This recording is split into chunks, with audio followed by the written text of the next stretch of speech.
warahmatullahi wabarakatuh. Bertemu lagi dengan saya, Mia Ramadhani dari kelas 5 Mu'allimin Mu'allimat Dashatul Tulam. Di sini saya akan menjelaskan hadis-hadis yang berkaitan dengan fasal tidak diperbolehkan menggunakan bejana yang terbuat dari emas dan perak. Boleh menggunakan bejana yang terbuat dari selain keduanya, artinya emas dan perak.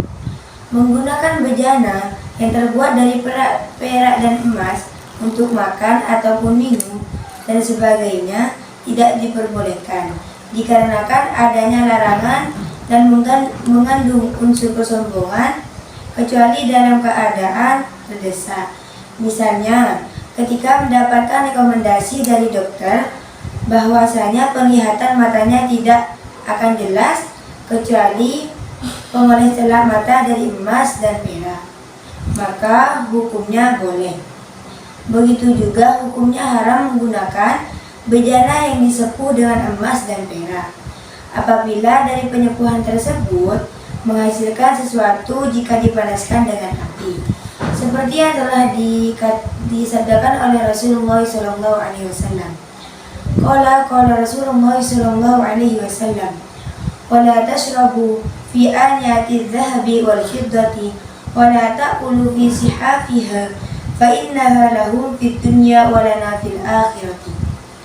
Rasulullah SAW bersabda, yang mana artinya, janganlah kalian minum menggunakan wadah emas dan perak, dan janganlah kalian makan menggunakan piring yang terbuat dari emas dan perak, karena barang tersebut untuk orang kafir di dunia, sedangkan bagi kalian hanya untuk di akhirat.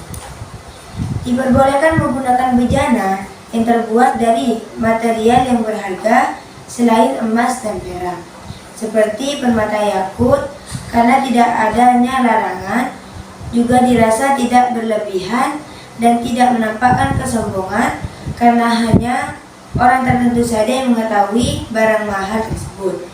Namun hukumnya makruh menggunakannya.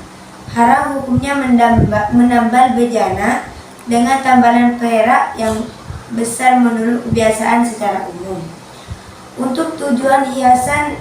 Namun jika tujuannya karena sesuatu kebutuhan, tujuannya yang terbaik, maka hukumnya makruh. Dan hukumnya, sedangkan jika tambalan perak yang digunakan untuk hiasan itu kecil, maka hukumnya makruh juga. Dan hukumnya boleh jika digunakan untuk suatu kebutuhan. Sementara tambalan emas hukumnya haram mutlak, baik tambalannya besar maupun kecil, karena potensi kesombongannya lebih besar dari hukum perak